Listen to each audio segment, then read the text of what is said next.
जय हिंद दोस्तों। आज अपन पढ़ेंगे विज्ञान की शिक्षण विधियों के बारे में। विज्ञान की शिक्षण विधियों आज अपन 5 शिक्षण विधियों के बारे में देख लेंगे। आई होप आपको ये शिक्षण विधियाँ बहुत ही बेहतरीन तरीके से समझ आएगी। मैं जानती हूँ कि आज से पहले भी आपने शिक्षण विधियाँ बहुत बार पढ़ रखी होगी, लेकिन शिक्षण विधियों के स्पेसिफिक गुण और दोष कितने हमारे माइंड में क्लियर है, मायने वो रखता है। यानी आपको चीज़ें कितनी क्लियरिटी से याद है वो मायने रखता है। तो आज अपन कोशिश करेंगे कि ना सिर्फ हम चीज़ों को समझें बल्कि बेहतरीन तरीके से उन चीज़ों को याद कर लें, ताकि आगे हमें बहुत बार उनको बार बार रिवाइज करने की जरूरत ना पड़े। क्योंकि अगर चीज़ें हम बहुत ही अच्छे तरीके से याद करते हैं तो बहुत लंबे समय बाद भी अगर उनको देखते हैं तो ठीक है, फिर हमें दिक्कत नहीं होती चीज़ों में। लेकिन अगर हम याद व्यवस्थित तरीके से नहीं करते हैं तो चीज़ों को बार बार देखना पड़ता है। कहते हैं ना कि याद करने में जिसने जल्दी कर ली वो कभी जल्दी याद नहीं कर सकता। तो चीज़ें इत्मीनान से याद करेंगे, 5 शिक्षण विधियाँ पढ़ेंगे, लेकिन इस तरीके से पढ़ेंगे कि कभी याद करने की दोबारा हमें जरूरत ना पड़े।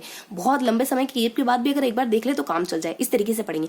पहले कुछ बेसिक सी विशेषताएं देख, कुछ बेसिक सी परिभाषाएं देख लेंगे कि विधियों की कुछ बेसिक सी परिभाषाएं क्या दी जाती हैं। फिर 5 शिक्षण विधियों के बारे में पढ़ेंगे। तो कौन कौन सी 5 शिक्षण विधियां पढ़ेंगे, वही अपने प्रयोजना पढ़ेंगे, प्रदर्शन पढ़ेंगे, प्रयोगशाला पढ़ेंगे और 2 और विधियां पढ़ेंगे, जैसे कि अपनी व्याख्यान विधि के बारे में देख लेंगे, एक अपन समस्या समाधान विधि के बारे में देख लेंगे। इनकी सारी बातों को बहुत बेहतरीन तरीके से याद करेंगे। आज के बाद ऐसी कोई भी बात नहीं होगी इन विधियों से जुड़ी हुई जो आपको समझ में आए या फिर आपको याद करने में कोई दिक्कत हो। मेरी पूरी कोशिश रहेगी बहुत ही बेहतरीन तरीके से पढ़ेंगे। तो लेट्स बिगिन, शुरू करते हैं अपन। तो देखो, सबसे पहले अपन विधियों की परिभाषाओं के बारे में देख लेते हैं। परिभाषा किन किन के द्वारा दी जाती है। कुछ 4-5 व्यक्ति आते हैं जिनके द्वारा कुछ विधियों की परिभाषाएं बताई जाती है कि विधि कहते किसे आखिरकार, यानी मेथड होता क्या है, मेथड होती क्या है। तो यहाँ कहते हैं, देखो सबसे पहले कहते हैं टेलीरेंट। टेलीरेंट क्या कहते हैं कि विधि शिक्षक की शिक्षक होती है। टेलीरेंट, टेल मी, देखो हमें ट्रिक से चीजों को याद करना है। टेल मी टीचर, मेरे को आपने 0 नंबर क्यों दिए, मैंने इतना भी बुरा नहीं लिखा था। टेल मी, उसको तो दिए नहीं, मुझे क्यों 0 नंबर दिए। तो टेलीरेंट क्या कहता है कि शिक्षक की शिक्षक है। टेलीरेंट के द्वारा कहा जाता है कि टेल मी शिक्षक, यानी बताओ टीचर मुझे आपने 0 नंबर क्यों दी। इस तरीके से चीजों को हमें बस याद रख लेना है। उसके बाद यहाँ जाता है वोल्टेयर। वोल्टेयर के द्वारा क्या कहा जाता है, प्रत्येक में कुछ ना कुछ अच्छाई होती है और कुछ ना कुछ बुराई होती है। यानी वोल्टेयर, यानी कि वॉलेट में जिसके पैसे होते हैं ना, वो बहुत कम लोग ऐसे होते हैं जो अच्छे हों, यानी कुछ एक अच्छाई होती है, क्योंकि पैसे वाले लोग ज्यादातर बिगड़े रहते हैं। देखो, माइंड नहीं करना है, बस चीजों को ऐसे लाइटली लेते हुए याद करना है कि ज्यादातर पैसे वालों के बच्चे, यानी रईस माता पिता के ज्यादातर बच्चे बिगड़े रहते हैं। तो उनमें कुछ एक अच्छी बातें रहती है, ज्यादा अच्छी बातें तो उनमें होती नहीं है। माहौल ऐसा मिल नहीं पाता है कि अच्छी बातें उनमें डेवलप हो पाए। यानी वॉलेट में जिसके पैसे होते हैं उनमें कुछ एक अच्छी बातें होती है। उसके ब्रांड, देखो बांडे। देखो बांडे किसको कहते हैं पता है, बांडे कहते हैं हमारे इधर लोकल लैंग्वेज में, यहाँ स्थानीय लैंग्वेज में बांडे कहते हैं जो छोटे हो, शॉर्ट्स को बांडे कहते हैं। तो हमारे घर में इंस्ट्रक्टली निर्देश दिया हुआ था कि कोई भी शॉर्ट्स नहीं पहनेगा, कोई भी बांडे कपड़े नहीं पहनेगा। तो निर्देशों व गतिविधियों के क्रम की औपचारिक संरचना को, निर्देश शब्द जहां है वो परिभाषा कौन देती है, बांडे देते। बांडे के द्वारा कहा जाता है कि निर्देशों व गतिविधियों के क्रम की एक औपचारिक फॉर्मेट, बांडे के द्वारा कहा जाता है निर्देशों का एक औपचारिक फॉर्मेट ही शिक्षण विधि है। नेक्स्ट, स्पेंसर के द्वारा कहा जाता है कम से कम बताया जाए और अधिक से अधिक खोजने दिया जाए, यही तो शिक्षण विधि है। स्पेंसर के द्वारा क्या कहा जाता है, बच्चों को कम से कम बताओ, ज्यादा से ज्यादा खोजने दो। सस्पेंस, स्पेंसर से क्या ध्यान रखना है, सस्पेंस ध्यान रखना है। अगर हमें ज्यादा से ज्यादा चीजें बच्चों को अगर हम ज्यादा से ज्यादा चीजें सामने वाले को बता देंगे तो उसमें सस्पेंस कहाँ रहेगा। सस्पेंस रखना है ना हमें, तो कम से कम चीजें बताओ, ज्यादा से ज्यादा खुद को खोजने दो, ज्यादा से ज्यादा चीजें छुपा के रखो, दबा के रखो, ताकि बच्चों में, ताकि लोगों में सस्पेंस बनाए करते हैं ना मूवीज वगैरह में, ऐसे ही तो करते हैं। आगे बताते नहीं क्या होगा, एंड में जाके बिल्कुल पूरा सस्पेंस क्लियर होता है कि आखिरकार इसका एंड इस तरीके से हुआ, मतलब बिल्कुल सोचा ही नहीं था कि इस तरीके से इस मूवी का एंड होगा। तो वो हमें सस्पेंस बनाए रखते हैं ताकि ऑडियंस उनसे जुड़ी हुई रहे एंड तक। और यहाँ बस ये कुछ परिभाषा बताई जाती। क्या परिभाषा बताई जाती, 4 परिभाषाएं थी मुश्किल से। शिक्षक कहने वाला कौन होता है, टेल में शिक्षक मुझे 0 नंबर क्यों दिए। और उसके बाद अपने टीचर को कह देता है, टीचर कह देता है, और टीचर से अपन कहते हैं कि टेल में शिक्षक मुझे 0 नंबर क्यों दिए। नेक्स्ट, जो रईस खानदान के बच्चे होते हैं वो ज्यादातर उनमें अच्छी बातें पाई नहीं जाती, यानी वोल्टेयर, जिनके वॉलेट में पैसे होते हैं ना उनमें कुछ एक अच्छी बातें पाई जाती है। तो वोल्टेयर के द्वारा क्या कहा जाता है, कुछ अच्छी बातें। उसके बाद बांडे कपड़े पहनना हमारे घर में बिल्कुल निषिद्ध था, बांडे के द्वारा क्या कहा जाता है, निर्देश कहा जाता है। उसके बाद सस्पेंस, अगर सस्पेंस बनाए रखना है तो कम से कम बातें बताओ, ज्यादा से ज्यादा खुद को खोजने दो। तो ये कुछ बेसिक से 4-5 परिभाषाएं थी। उसके बाद शिक्षण विधियों, अब शिक्षण विधियां देख लेते हैं फटाफट से। तो कौन सी, व्याख्यान विधि। व्याख्यान विधि मैं जानती हूँ आपने बहुत बार पढ़ी होगी, लेकिन इसके जो सारे, देखो इसके दोस्त तो अपन बहुत बेहतरीन तरीके से जानते हैं कि अमनोवैज्ञानिक विधि निरस्ता लाती है, ज्ञान को स्थायी नहीं बनाती, लेकिन इसमें कुछ अच्छी बातें भी होती है, इसके कुछ गुण भी होते हैं। वो क्या है, फटाफट से अपन टेक्निक के थ्रू देख लेते हैं क्या है। देखो इसकी अच्छी बात है, व्याख्यान विधि की अच्छी बात क्या होती है, अगर नए जीवन, देखो इसकी ट्रिक क्या है, नए जीवन में पृष्ठभूमि की सूचना का सामान्य से सार तक मत आने देना, वरना रिश्ते में जटिलता आ सकती है। यानी मान लो कोई बिगड़े लड़की है, मतलब कोई कैरेक्टर लेस लड़की है, उसको अपन सलाह दे रहे, उसको नसीहत दे रहे, क्या सलाह दे रहे कि तुम्हारे नए जीवन में तुम्हारे बैकग्राउंड की यानी तुम्हारे जो पहले पृष्ठभूमि रही ना उसकी सूचना का एक सामान्य सा सार, सामान्य सा अंश मत आने देना, वरना तुम्हारा नया रिश्ता तो बिगड़ जाएगा। तो क्या जाता है नवीन, नवीन मतलब कि नया ज्ञान प्राप्त करने में मदद करती है। उसके बाद जीवन यानी कि जीवनियां वगैरह पढ़ने में व्याख्यान विधि मदद करती है। पृष्ठभूमि यानी विज्ञान की पृष्ठभूमि, विज्ञान के इतिहास को जानने में ये विधि मदद करती है। उस पर सूचना यानी सूचना और ज्ञान को जानने में ये विधि मदद करती है। सामान्य यानी सामान्यकरण करने में ये व्याख्यान विधि मदद करती है। सार, सार पढ़ना हो तो आपकी ये विधि मदद करती है, व्याख्यान विधि मदद करती है। जटिलता यानी जो जटिल बातें, जटिल विषय है, जटिल सिद्धांत है, उनको आपको एज इट इज बच्चों को सिखाना है तो उनको तो आपको व्याख्यान देके ही सिखाना पड़ेगा। तो ये जटिलता, जटिल या कोई ऐसा मुद्दा आ जाए जिसको हमें सिर्फ व्याख्यान के थ्रू ही समझाना है तो वो समझाने में बहुत मदद करती है। देखो क्या क्या जाता है, यानी नवीन से अपने नवीन प्रकरण आ जाता है, जीवनी से अपने जीवनी आ जाता है। पृष्ठभूमि से क्या आता है, पृष्ठभूमि से विज्ञान की ऐतिहासिक व विकास की पृष्ठभूमि से परिचय करवाना आ जाता है। उस पर सूचना, सूचना से क्या आता है, सूचना से आ जाता है कि सूचना से आता है वैज्ञानिक तथ्यों वो सूचना का ज्ञान प्रदान करना। उस पर सामान्य से क्या जाता है, सामान्य से इसमें सामान्यकरण के बारे में बताया जाता है। सामान्य से सामान्यकरण, तथ्यों से सामान्यकरण हेतु ये विधि अच्छी मानी जाती है। और उसका सार यानी कि किसी सब्जेक्ट का सार पढ़ाना हो, प्रकरण का सार पढ़ाना हो तो ये विधि अच्छी मानी जाती है। जटिलता, सिद्धांतिक व जटिल विषयों की व्याख्या करनी हो तो ये विधि अच्छी मानी जाती है। तो ये थी अपनी फर्स्ट टेक्निक जिसमें अपन किसी को नसीहत दे रहे थे, अपनी नहीं, कोई मान लो कोई कैरेक्टरलेस लड़की थी उसको नसीहत दे रहे थे नई जीवन में तुम प्रवेश करो तो ध्यान रखना तुम्हारी पृष्ठभूमि के एक सामान्य से सार भी तुम्हारे नए जीवन में नहीं आना चाहिए, वरना जटिलता आ सकती है बहुत नए जीवन में। उसका नेक्स्ट टेक्निक आ जाता है अपनी, बहुत से छात्र सीमित समय में सिर्फ अपने ज्ञान और अनुभव का उपयोग करके नई खोज कर लेते हैं, जबकि उनके पास कोई सूचना नहीं होती, कोई सोर्स नहीं होते हैं। तो अपन बहुत से बच्चे बहुत मोटिवेटेड होते हैं, उनके बारे में बात करें। यहाँ क्या करें कि बहुत से छात्र सीमित समय में सिर्फ अपने ज्ञान व अनुभव का उपयोग करके किसी नवीन खोज कर लेते हैं, जबकि उनके पास कोई सूचना नहीं थी, उनके पास कोई सोर्स नहीं था। और जिनके पास सोर्स होते हैं ना वो धरे के धरे रह जाते हैं। तो यहाँ जाता है बहुत से छात्र सीमित समय में सिर्फ अपने ज्ञान का और अपने अनुभवों का इस्तेमाल करके नई खोज कर लेते हैं, जबकि उनके पास कोई सूचना नहीं थी, कोई सोर्स नहीं थे, कोई गाइडेंस नहीं था। तो इस तरीके से यानी बहुत से छात्रों को पढ़ाने में विधि मदद करती है। सीमित समय यानी जब सीमित समय होता है तब ये विधि मदद करती है। सिर्फ उनके अपने ज्ञान व अनुभवों का उपयोग यानी ज्ञान और अनुभवों को देने में ये विधि बहुत ज्यादा मदद करती है। यानी पूर्व ज्ञान में और पुनरावृत्ति में देखो मदद यहाँ क्या बताया जाता है, ज्ञान व अनुभवों से क्या बताया जाता है, ज्ञान व अनुभव से बताया जाता है कि सीमित समय हो गया अपना, बहुत सारे छात्रों को पढ़ाने में विधि मदद करती है। ये हो गया अपना, ये रहा बहुत सारे छात्रों को पढ़ाने में मदद करती है। सीमित समय बताया गया कि सीमित समय के लिए अगर पढ़ाना हो यानी कि सीमित समय में पढ़ाना हो तो ये विधि आपकी मदद करेगी। उसके बाद ज्ञान व अनुभव से यानी पुस्तक की सभी सूचनाओं का पता लगाने के लिए, अगर आपको बहुत कम समय और सभी सूचनाओं को पता लगाना है यानी आपके सभी ज्ञान का सभी सूचनाओं को पता लगाना है, ये विधि अच्छी रहेगी। उसके बाद ज्ञान से एक और चीज जुड़ी हुई, ज्ञान से अपनी ज्ञान और सूचना को देने में मदद तो करती है। ज्ञान से एक और चीज क्या जुड़ी कि पूर्व ज्ञान की जांच करना। अगर आपको बच्चे की पूर्व ज्ञान का जांच करना है तो कहो बच्चे को कि ये सब्जेक्ट दे रही हूँ टॉपिक, ये तुम्हारा टॉपिक और बोलना शुरू करो, कितना आता है तुम्हें, तो पूर्व ज्ञान बच्चे के ज्ञान के बारे में पता चल जाएगा। और उसके बाद अनुभवों का ज्ञान से क्या दो चीजें, एक तो अपने ज्ञान को बच्चे में कितना ज्ञान है ये जानने के लिए और एक बच्चे के पूर्व ज्ञान को जानने के लिए, दोनों स्थितियां जानने के लिए। और उसके बाद अनुभव यानी आपके व्यक्तिगत अनुभव शिक्षक को व्यक्तिगत अनुभव बताने हो, यानी अगर किसी के व्यक्तिगत अनुभव आपको जानने हो तो उसको कहो, कोई मुद्दा दे दो उसको और व्याख्या करने को कह दो। तो ये विधि उसके अनुभवों को आपके सामने खोल के रख देगी। तो अनुभव का उपयोग करके नई खोज से क्या जाता है, नवीन वैज्ञानिक खोजों को ज्ञान से परिचित कराना। नई खोजों को अगर बताना है क्लास में तो क्या करोगे, आप व्याख्यान देना शुरू कर दोगे कि ये वैज्ञानिक है, उनकी ये खोज है। तो नई खोज के बारे में विधि मदद करती है, जबकि उनके पास कोई सूचना नहीं थी, वही अपने सूचनाओं को एकत्रित करने में विधि आसान होती है। नहीं थी, मैं दोबारा कह रही हूँ, उनके पास कोई सूचना नहीं थी लेकिन फिर भी वो अपनी जिंदगी में इतना बड़ा हासिल कर पाए। दोबारा कहने मतलब कि आपके ज्ञान को रिवाइज करने में भी ये विधि बहुत ज्यादा हेल्प करती है। कौन, व्याख्यान विधि। उसके बाद इसके दोष तो अपन सब जानते हैं लेकिन इसके गुण क्या होते हैं, थोड़ी सी मेहनत करो और एक फैक्चुअल इतिहास की कोई किताब खरीद लो, वो तार्किक क्रम वाली हो और कोई सस्ते से बुक हो और बड़ी कक्षाओं के रिवीजन में भी मदद करेगी, ऐसी कोई बात नहीं। तो अपनी ट्रिक क्या है, आप अपने दोस्तों को सलाह दे रहे हो, देखो मैं तुम्हें सलाह देता हूँ कि थोड़ी सी मेहनत करो, पैसे नहीं है तो क्या करें, थोड़ी सी मेहनत करो और फैक्चुअल इतिहास की एक लॉजिकल क्रम वाली, एक तार्किक क्रम वाली कोई सस्ते से बुक खरीद लो और चिंता मत करो, वो आने वाली बड़ी कक्षा में भी तुम्हारी मदद ही करेगी रिवीजन करने में। तो बस इस छोटी सी ट्रिक में अपने वो सारे शब्द सिमट गए जो व्याख्यान विधि के गुण बताते हैं। कैसे, देखो यानी थोड़ी सी मेहनत करो, यानी ये विधि थोड़े अल्प व्ययी होती है, बिल्कुल खर्चा नहीं कराती। एक टीचर चाहिए, बस क्लास चाहिए और एक चेयर चाहिए, बैठेगा टीचर, चेयर ना हो तो भी चल जाएगा चेयर, बस टीचर बोलना शुरू कर देता है। बहुत अल्प व्ययी होती है, इसमें कोई खर्चा नहीं होता, मेहनत बहुत कम लगती है। देखो ये तो बोलने वाले पे डिपेंड करता है ना कि वो 5 घंटे 3 घंटे कितने घंटे बोल रहा है, लेकिन हाँ जनरली मानते हैं कि इसमें मेहनत बहुत कम लगती है। उसके बाद फैक्चुअल, यानी अगर फैक्चुअल चीजें आपको बतानी हो तो आप धड़ाधड़ इस विधि से बहुत आसानी से बता सकते हो, तथ्यात्मक जानकारी बता सकते हो। तथ्यात्मक और ऐतिहासिक, क्योंकि इतिहास में ज्यादातर तथ्य होते हैं, तो तथ्यात्मक व ऐतिहासिक जानकारी बताने के लिए विधि सर्वोत्तम मानी जाती है, बहुत ही बेहतरीन मानी जाती है। और इतिहास की और एक तार्किक क्रम, यानी इससे पढ़ाई में एक तार्किक क्रम बना रहता है, क्योंकि टीचर सीक्वेंस से बोलते रहता है और आपको बस सुनना रहता है। तार्किक क्रम वाली और सस्ती सी, यानी ऐसे से टी, एस से अपनी सरल हो सकती है, संक्षिप्त हो सकती है, उसका टी से तीव्र हो सकती है, सरल, संक्षिप्त और तीव्र, ये तीनों ही गुण इसमें पाए जाते हैं। उसके बाद बुक ले लो और बड़ी कक्षाओं के लिए, और बड़ी कक्षाओं के लिए बेहतरीन मानी जाती है। और रिवीजन, अगर आपको दोहरान करना हो ना तो फटाफट से बस बोलना शुरू कर दो, तो रिवीजन के लिए भी मदद करेगी। सहायक मतलब कि ये दूसरी वीडियो में भी सहायक होती है, क्योंकि कौन से भी वीडियो उसमें बीच में तो व्याख्यान आपको देना ही रहता है, तो ये अन्य वीडियो में भी सहायक होती है। तो ये इसके गुण थे। कौन से गुण थे इसके? अपने 3 तरीके से गुण बताए। सबसे पहले एक इसमें एक अपन कोई कैरेक्टरलेस लड़कियों को थोड़ी नसीहत दे रहे हैं कि ऐसा ऐसा करो, तुम अगर नई जिनमें जाओ ना तो इस तरीके से करना कि पुरानी बातों को थोड़ा सा अंश मात्र, पुट मात्र भी मत आने देना।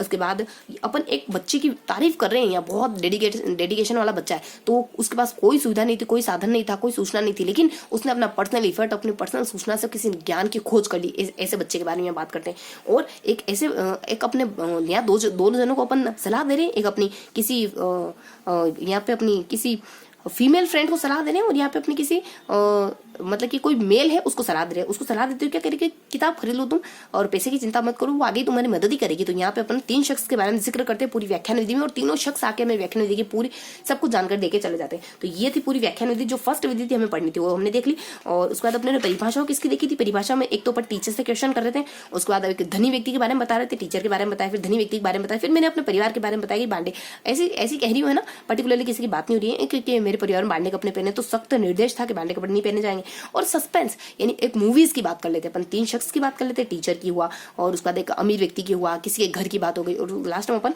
एक सस्पेंस क्रिएट करने वाली मूवी की बात कर लेते थे। ये थी। और यहाँ अपनी व्याख्यान विधि के बारे में जाते हैं। व्याख्यान विधि अपने तीनों शख्स क्षेत्र को अपनी व्याख्यान विधि कंप्लीट हो जाती है। यहाँ पर अपन किसी को नसीहत, 2 व्यक्तियों को नसीहत देते, तुम किताब खरीद लो और तुम्हें ना अपने जीवन में किसी पुरानी बातों को मत आने देना। और एक बच्चे की बात करें जो बहुत डेडिकेशन के साथ बिना किसी सूचना के भी नई चीज की खोज कर लेता है। तो ये अपनी अब तक की पूरी जानकारी थी। अब अपन देखेंगे प्रदर्शन विधि के बारे में। देखो प्रदर्शन विधि के बारे में क्या देखना है? उसके कुछ पद देखने कि प्रदर्शन विधि के चरण क्या होते हैं, प्रदर्शन विधि के पद क्या होते हैं, और उसके कुछ गुणों के बारे में देखना है, कुछ दोष के बारे में देखना है। देखना इस तरीके से, मैं जानती हूँ आपने इससे पहले कई मर्तबा इन चीजों को देखा होगा, लेकिन देखना इस तरीके से है कि आपको बहुत कम इफर्ट लगे और बहुत कम समय लगे और चीजें बहुत बेहतरीन तरीके से याद हो जाए और अपने आप में कॉन्फिडेंस बढ़े। क्योंकि ये चीजें क्या होती है कि जब तक बिखरी रहती ना, हमें कॉन्फिडेंस नहीं दे सकती। जब तक सिमट कर साथ में नहीं आ जाए ना, तब तक हमारा कॉन्फिडेंस बूस्ट नहीं होगा।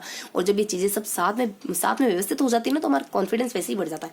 हाँ, तुम्हें प्रदर्शन विधि के बारे में देखना है। इसके चरण क्या हो सकते हैं? देखो इसके चरण क्या हो सकते हैं? इसके चरण हो सकते हैं योजना बनाना, प्रस्तुतिकरण करना, प्रायोगिकरण करना, और चौकपट कार्य करना और निरीक्षण करना। ऐसे तो हमें याद है, लेकिन बहुत बार कंफ्यूजन हो जाता है। देखो ह्यूमन बीइंग है अपन, तो ऐसे तो हमें याद ही है कि योजना बनाना, उसके बाद योजना को प्रस्तुत करना, उसके बाद प्रयोग करना, उसके बाद हमें टेक्निक से याद करनी है। देखो क्या आ जाता है अपने वाई। एक सेकंड में थोड़ा पेन वगैरह ले लेती हूँ, थोड़ा सा इसको अपन लिख लेते हैं। देखो सबसे पहले क्या आ जाता है इसमें? योजना बनाना। योजना बनाने से तात्पर्य अपने वाई, योजना मतलब वाई, उसके बाद पी मतलब प्रस्तुतिकरण, और उसके बाद पी मतलब प्रयोग, उसके बाद सी यानी चाकपट कार्य, उसके बाद एन यानी निरीक्षण, यानी कि वाई पी सी एन। देखो यहाँ क्या आता है? P N. देखो वाई यानी क्यों, पीसी यानी पीसी मेरा कंप्यूटर क्यों खराब हो गया, और यहाँ बीच में ध्यान रखना है अपने को। देखो यहाँ जाता वाई यानी क्यों खराब हो गया, क्या खराब हो गया? वाई पीसी, मेरा पीसी वाई यानी क्यों खराब हुआ, पी एन। और यहाँ बीच में हमें बस पीसी, बीच में पीसी आएगा और पी एन, दो शब्द ध्यान रखने, यानी Y P P C N, Y P P C N. इस तरीके से बस थोड़ा सा हमें माइंड में क्लिक करना है कि बीचों बीच में हमें पीसी ध्यान रखना है। वाई पीसी यानी पीसी तुम बार बार क्यों खराब हो जाते हो। मान लो तुम कंप्यूटर से कह रहे हो कि वाई पीसी, कंप्यूटर जी आप क्यों खराब हो जाते हो बार बार, वाई और पीसी। और इर्द गिर्द क्या ध्यान रखना है? पी एन, पन और पर मेकअप खराब हुआ, इस तरीके से ध्यान रखना है। प न है ना, तो प र ध्यान रख लेना है कि वो कह रहा है कि प न यानी पर मेकअप खराब हुआ। इस तरीके से बस हमें चीजों को ध्यान रखना है। तो वाई पीसी, अगर आपको वाई पीसी याद रहेगी ना, तो प न तो आपको पन और याद करने में आपको कोई एफर्ट लगाने की जरूरत नहीं पड़ेगी, पन आपको ऑटोमेटिक याद आ जाएगा। तो क्या आ जाता है? वाई से अपने योजना बनाना जाता है, पी से अपने प्रस्तुतिकरण करना जाता है, एक और पी से क्या आ जाता है? एक और पी से अपने प्रयोग करना आ जाता है, उसके बाद सी से क्या आ जाता है? अपने चौकपट कार्य करना जाता है, उसके बाद एन से क्या? निरीक्षण करना जाता है। ऐसे लॉजिक तो हमें पता है कि योजना बनाते हैं, उसके बाद अपन किसी भी योजना बनाते हैं, उसके बाद प्रस्तुत करते हैं, उसके बाद जो भी अपन कक्षा में दिखाने के लिए लाए हैं वो दिखाते हैं, मतलब वो उसका प्रयोग करते हैं कक्षा में, उसके बाद जो भी बच्चा कुछ काम है चौकपट का वो कर लेते हैं, उसके बाद बच्चों का निरीक्षण करते हैं। ऐसे तो हमें पता है, लेकिन चीजें ऐसे क्या होता है कि हम अपन बहुत बार कंफ्यूजन की स्थिति में हो जाते हैं। तो हमें वाई पीसी ध्यान रखना है कि पीसी भाई साहब से कंप्यूटर जैसे अपन पूछ रहे हैं आप क्यों खराब होते हो, तो वो कहते हैं हम कब खराब हुए, पर हम कब खराब हुए, तो पीएन कहते हैं वो, है ना। तो ये ध्यान रखना अपने को। उसके बाद यहाँ से अपने दो चीजों के बारे में, इसके गुण के बारे में, इसके दोष के बारे में। देखो इसके गुण के बारे में क्या था, इसके गुण के बारे में परी आती है। परी ने घटना को स्पष्ट करते हुए कहा, परी ने घटना को स्पष्ट करते हुए सबके सामने दस दिया। क्या दस दिया कि महंगे उपकरण का ये सूक्ष्म निरीक्षण ये मनोवैज्ञानिक कर रहा था और इसी ने हो ना हो इसी ने चुराया। मतलब परी ने घटना को स्पष्ट करते, यानी परी ने जो पूरी वारदात हो रही थी ना, चोरी की वारदात घटित हो गई थी, उस घटना को स्पष्ट किया सब लोगों के सामने और ये बात दस दी, ये बात बता दी कि महंगे, ये जो तुम्हारा दुकान का सबसे महंगा उपकरण है ना, उसका सूक्ष्म प्रक्षेपण, इसका सूक्ष्म प्रेक्षण, यानी इसको ध्यान से कौन देख रहा था, ये मनोवैज्ञानिक देख रहा था। तो हो ना हो ये चीज इसी ने चुराई है, कोई चीज चोरी हो गई थी, इस तरीके की स्टोरी ध्यान रखनी अपने को। तो परी ने मनोवैज्ञानिक, देखो तो परी ने मतलब कि ये प्रदर्शन विधि घटना को स्पष्ट, यानी ये विधि क्या करती है, घटनाओं को स्पष्ट करती हुए दस दिया मतलब कि डी से अपने धन की, इसमें धन की कम आवश्यकता थी, एस से इसमें समय की कम आवश्यकता थी, एस से इसमें शक्ति की कम आवश्यकता थी। धन, समय और शक्ति ये तीनों आ जाते हैं इसमें। और महंगे उपकरण, अगर आपके सामने महंगे उपकरण नहीं है प्रस्तुत करने के लिए, तो आप क्या करोगे, उसको अगर महंगे उपकरण ना हो ना आपके सामने, मतलब आप महंगे उपकरण अफोर्ड नहीं कर पाते हो ना, तो आप सिर्फ चीजों का प्रदर्शन कर दो, यानी मॉडल वगैरह प्रदर्शित कर दो उसके स्थान पर, तो भी काम बन जाएगा। क्योंकि जरूरी नहीं कि वास्तविक जो इतनी महंगी चीजें होती है दिखाने के लिए आप बच्चों को वो दिखाने के लिए लेके आओ। हो सकता है आपके पास इतना अफोर्ड नहीं कर पा रहे हो, यानी जनरली टीचर क्यों अफोर्ड करेगा इतना दिखाने के लिए, बच्चों को क्यों लेके आएगा वास्तविक चीजें। तो आप प्रदर्शन कर सकते हो मॉडल वगैरह का, चार्ट वगैरह इसके थ्रू दिखा सकते हो। तो अगर उपकरण मौजूद नहीं होते, कोई सामान वगैरह में जो दिखाना होता है, जो सहायक सामग्री दिखानी होती है वो नहीं हो, तो उसके स्थान पर अपन अगर महंगे उपकरण ना हो तो उसके पैरेलल प्रदर्शन विधि का उपयोग बहुत अच्छे तरीके से किया जा सकता है। उसके बाद सूक्ष्म प्रेक्षण, यानी इसमें जो बच्चे होते हैं वो चीजों को बहुत बारीकी से देखने की कला का विकास कर लेते हैं अपने भीतर, और ये मनोवैज्ञानिक विधि होती है। क्योंकि कोई भी चीज अगर दिखाई जा रही है तो देखने से तो ज्ञान स्थायी होता है, तो ये मनोवैज्ञानिक विधि मानी जाती है। तो अपनी परी ने पूरी विधि को क्लियर कर दिया, घटनाओं को स्पष्ट करते हैं, दस दिया मतलब कि अपने धन आ जाता है, समय आ जाता है, शक्ति आ जाती है, महंगे उपकरण, यानी महंगे उपकरणों के ना होने पर ये विधि बहुत अच्छी मानी जाती है। सूक्ष्म प्रेक्षण, इससे सूक्ष्म प्रेक्षण की आदत का विकास होता है, ये विधि मनोवैज्ञानिक मानी जाती है। तो ये सारा कुछ इसकी प्रदर्शन की गुणों के बारे में। इसके दोष क्या होते हैं, इसके दोष में एक अच्छी बात आती है कि एक संयोजित शिक्षक कभी भी व्यक्तिगत भेदभाव नहीं करता। जो समझदार टीचर होता है ना, वो कभी भी व्यक्तिगत भेदभाव नहीं करता, चाहे निष्क्रिय मंद बुद्धि वाला बच्चा हो, चाहे निष्क्रिय प्रतिभाशाली बच्चा हो, वो सभी को प्रयोगशाला में करके सीखने का मौका देता है। संयोजित मतलब इसमें कुछ संयोजित उपकरण ही दिखाए जा सकते हैं। संयोजित उपकरण ये जो व्यवस्थित तरीके के उपकरण होते हैं वही कक्षा में लाकर बच्चों को दिखाए जा सकते हैं। संयोजित यानी व्यवस्थित तरीके के उपकरण, यानी जो बहुत भारी है, भरकम है, बहुत बड़े हैं, वो सारे उपकरण अपन कक्षा में लाके नहीं दिखा सकते। संयोजित उपकरणों का ही प्रदर्शन इसमें संभव है, यानी कुछ ऐसी ही चीजें इसमें दिखाई जा सकती है जो कक्षा में लाने योग्य। तो संयोजित उपकरणों का ही प्रदर्शन हो सकता है। शिक्षक यानी इसके शिक्षक केंद्रित विधि होती है, क्योंकि देखो मनोवैज्ञानिक विधि लेकिन छात्र केंद्रित नहीं, ये विधि शिक्षक केंद्रित है, शिक्षक इसमें सेंटर में रहता है। उसके बाद व्यक्तिगत रूप से भेदभाव, यानी व्यक्तिगत भिन्नता का इसमें ध्यान नहीं रखा जाता। क्यों नहीं रखा जाता, क्योंकि सारे बच्चे एक ही चीज देख रहे थे, चाहे प्रतिभाशाली बच्चा हो चाहे मंदबुद्धि बच्चा हो। तो व्यक्तिगत रूप से इसमें भेदभाव नहीं करना, व्यक्तिगत रूप से भेदभाव नहीं करता है, वो संयोजित शिक्षक की बात हो रही है यहाँ पे। चाहे निष्क्रिय मंदबुद्धि बच्चा हो या निष्क्रिय प्रतिभाशाली बच्चा हो। निष्क्रिय मतलब कि यहाँ पर ज्यादातर बच्चे निष्क्रिय हो जाते हैं और सिर्फ टीचर एक्टिव रहता है। मंदबुद्धि और प्रतिभाशाली इज इक्वल, यानी मंदबुद्धि और प्रतिभाशाली दोनों ही एक ही चीज को ऑब्जर्व करें तो यहाँ पर दोनों इक्वल होते हैं। मंदबुद्धि और प्रतिभाशाली बच्चों समान रूप से सीखते हैं यहाँ पे, लेकिन प्रतिभाशाली बच्चों का तो नुकसान हो जाता है, और मंदबुद्धि बच्चे अगर चाहे तो अपना फायदा कर सकते हैं, नहीं चाहे तो मंदबुद्धि है तो वो वैसे ही रहेंगे, क्योंकि टीचर दिखा रहा है तो वो कितना एफर्ट लगा रहे हैं वो तो उन पर निर्भर करता है। छात्रों को प्रयोगशाला में करके सीखने का मौका दिया जाता है। तो अगर जब अपन चीजों को बहुत बारीकी से देख रहे हैं, इसका मतलब आपके भीतर प्रयोगशाला का गुण विकसित हो रहा है। प्रयोगशाला से क्या, प्रयोगशाला कौशल का विकास होता है इससे, क्योंकि बच्चे अगर चीजों को बारीकी से देख रहे हैं तो प्रयोगशाला में क्या करते हैं, हर बच्चा प्रयोग करता है। बहुत बार बच्चे टीचर को अवलोकित करके भी तो सीखते हैं प्रयोगशाला में, तो इससे प्रयोगशाला के कौशल का विकास भी होता है। उसके बाद सीखने का, यानी ये विधि करके, यानी प्रयोगशाला में करके सीखने का मौका देता है वो टीचर, तो ये करके सीखने पर आधारित होती है। तो ये थी अपनी प्रदर्शन विधि दिखाने के लिए कौन है, एक तो अपने कंप्यूटर जी आ जाते हैं, और फिर अपने परी आ जाती है, और फिर अपने टीचर आ जाते हैं। मतलब परी, टीचर और कंप्यूटर, यानी परी और टीचर मान लो हस्बैंड वाइफ है, और कंप्यूटर उनका कंप्यूटर जी मान लो, तो ये आ जाता है। वाई परी पूछ रही थी कंप्यूटर से, तो ये अपने शख्स आ जाते हैं। परी ने किसी को चोरी करते हुए देख लिया और उसने कह दिया, पूरी वारदात 10 दी उसने, प्रदर्शन दी। उसके बाद यहाँ पे अपना टीचर एक संयोजित बहुत सुलझा हुआ टीचर है, कभी किसी के साथ भेदभाव नहीं करता है, चाहे बच्चा मंदबुद्धि बच्चा निष्क्रिय रहे चाहे प्रतिभाशाली बच्चा निष्क्रिय, दोनों को चपेट पड़ेगी तो पड़ेगी। तो ये अपनी प्रदर्शन विधि के बारे में, ये दोनों ही गुण और विधि, और ये इसके चरण थे। और उसके बाद नेक्स्ट विधि आ जाती है अपनी प्रदर्शन विधि हो गई अपनी। नेक्स्ट विधि आ जाती है अपनी प्रयोगशाला विधि। तो प्रयोगशाला विधि में अपन क्या देखेंगे, प्रयोगशाला विधि में अपन बेसिक से जानकारी देखेंगे। क्या देखेंगे प्रयोगशाला विधि में, देखो प्रयोगशाला विधि के भी अपन एक विशेषताओं के बारे में देख लेंगे, और नेक्स्ट अपन इसके दोषों के बारे में देख लेंगे। प्रयोगशाला विधि में क्या कमियां पाई जाती है वो देख लेंगे अपन, और नेक्स्ट अपन देखेंगे प्रयोगशाला विधि की कमियां हैं, और देखो प्रयोगशाला विधि फटाफट से देख लेते हैं, यानी कमियों के बारे में देखेंगे, इसकी विशेषताओं के बारे में देखेंगे, इसकी अच्छी बातें कौन सी, और भी बहुत सारी कुछ इर्द गिर्द बातें होती है प्रयोगशाला विधि में, कुछ अन्य सामान्य सी बातें होती है, उन सब बातों के बारे में देखेंगे। देखो कुछ विशेष बातें होती है प्रयोगशाला विधि में, क्या कि ये आगमन विधि का ही विस्तारित रूप मानी जाती है, क्योंकि आगमन विधि क्या होती है, उदाहरणों से नियमों की ओर जाती है। प्रयोगशाला में उदाहरण ही तो होते हैं आपके सामने, यानी आप किन्हीं चीजों को इकट्ठा करके लेते हो, यानी उन चीजों को उदाहरण के रूप में लेते हो और उन चीजों को कोई ना कोई नियम अप्लाई करके उन चीजों को लागू करवाते हो, यानी प्रयोगशाला में उन चीजों को पुख्ता कर लेते हो कि हाँ ऐसा होता है तो होता है। आज मैंने प्रयोग करके देखा कि H+O2 इज इक्वल टू जल, यानी H2 plus oxygen is equal to जल, यानी ये होता है। मैंने आज प्रयोग करके देखा था। आपने उदाहरण लिया, H लिया, आपने O लिया, ये दोनों चीजें आपने वातावरण से ली, तो आपने उदाहरण ही तो लिया, उसके बाद आपने कोई कंक्रीट नियम निकाल दिया। तो प्रयोगशाला विधि आगमन विधि का ही विस्तृत रूप मानी जाती है। तो ये इसकी विशेष बात थी। और देखो प्रयोग सिर्फ प्रयोगशाला में नहीं होते, लेबोरेटरी में नहीं होते, ये संबंधित स्थानों पर जाकर भी किए जा सकते हैं। जैसे कि प्रयोगशाला विधि में पूछा जा सकता है कि किन किन स्थानों पर जाकर आप प्रयोग कर सकते हो। देखो तो चोटी की ऊंचाई ज्ञात करना हो तो बच्चों को पीक पर ले जाया जा सकता है, आसपास के किसी पर्वत पर ले जाया जा सकता है बच्चों को। और छात्रों के रॉकेट की गति जानना है, बच्चे जो रॉकेट नहीं छोड़ते वो कहाँ तक जाते हैं, बस ऐसे ही प्रयोग करके देखना है हमें। तो मतलब कि वो किस एंगल से बनाए हैं, कितने दूर तक जा सकते हैं, हवा को कितना काट सकते हैं, बस ऐसे तो पूछ सकते हैं कि क्या ऐसे उदाहरण भी प्रयोगशाला विधि के अंतर्गत आते हैं। बिल्कुल आते हैं। तो चीजों को हमें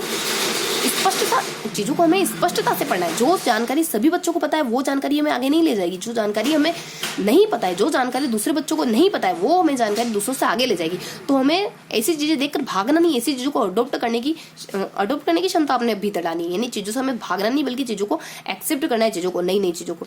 तो यहाँ जाता है कि अगर किसी चोटी पर जाना हो, यानी चोटी की ऊंचाई ज्ञात करनी हो तो प्रयोगशाला विधि, वहां जाकर अपन ऊंचाई ज्ञात करेंगे। छात्रों को रॉकेट के बारे में जानकारी प्राप्त करनी हो, थोड़ा सा वायु के गति के वेग के नियमों के बारे में सिखाना हो, नदी को बिना पार किए चौड़ाई ऊंचाई गहराई जाननी हो उसकी, तो प्रयोगशाला विधि नदी के पास ले जाकर सिखाई जा सकती है। यानी कि अपन अलग अलग जगहों पर भी जाते हैं, संबंधित जगहों पर जाते हैं, सिर्फ और सिर्फ प्रयोगशाला में नहीं घटित होती। खेल के मैदान में दौड़ के ट्रैक बनाना, आप दौड़ के वहां पर ट्रैक बना दिया कि ये इतना ट्रैक है, मान लो बच्चे दौड़े तो वहां पर रास्ता बन गया, ट्रैक बन गया। तो प्रयोगशाला विधि में बच्चों के खेल के मैदान में दौड़ करके ट्रैक बनाने का उदाहरण क्या प्रयोगशाला विधि के अंतर्गत आता है? बिल्कुल आता है, क्योंकि फील्ड में उतरकर बच्चों को अपन सिखा रहे हैं कि अगर आप इस तरीके से दौड़े तो इस तरीके का परिपथ बना, और इसकी लंबाई चौड़ाई ऊंचाई, इसकी लंबाई चौड़ाई कितनी होगी, अगर आप इस तरीके से दौड़े और आपके बाहर की तरफ एक और बच्चा दौड़ा तो 2 वृत्त बन गए। तो अलग अलग तरीकों से बच्चे को सिखा सकते हो।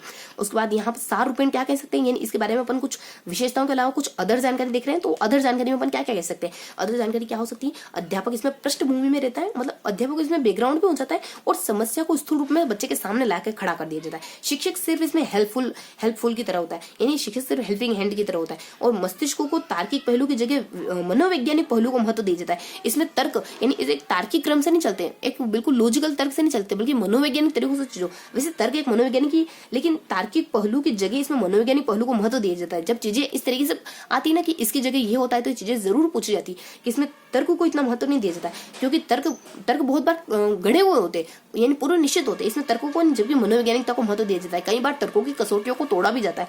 और यहाँ पे ये केंद्र, यानी बालक की आवश्यकता और ग्रहण शक्ति होनी चाहिए, यानी केंद्र बिंदु में क्या रखा जाता है? बालक को रखा जाता है कि बालक की नीड क्या है, बच्चा कितना ग्रहण कर सकता है, बालक की आवश्यकता क्या है, बालक की ग्रहण शक्ति क्या है, इसको सेंटर में रखा जाता है। रुचि को महत्व दिया जाता है, कार्य के अनुभव एवं क्रियाओं से सीधा संबंध स्थापित किया जाता है। बच्चों की रुचि को महत्व देंगे, बच्चा कौन से सब्जेक्ट पर प्रयोग करना चाहता है, बच्चा किस विषय पर खोज करने की इच्छा रखता है, क्योंकि इच्छा होगी वो काम बहुत बेहतरीन तरीके से होगा। और कार्य के अनुभव व क्रिया से सीधा संबंध होता है इसके, यानी बच्चा जो भी अनुभव, कार्य अनुभव और क्रिया, यानी आपने जो भी अनुभव करा उसको आप सीधा की सीधा करके देख लोगे। कार्य के अनुभव, आपको क्या अनुभव मिले, जो भी आपने प्रयोगशाला में, जो भी आपने प्रैक्टिकल करा उससे आपको क्या अनुभव मिले, इन दोनों का आपस में बहुत गहरा संबंध होता है। तो ये कुछ बेसिक से जानकारी थी, अभी जानकारी तो बहुत बिखरी हुई, इसको अपन कुछ एक ट्रिक में जोड़कर देख लेते हैं। देखो तर्क तो नहीं पर मन कह रहा है, देखो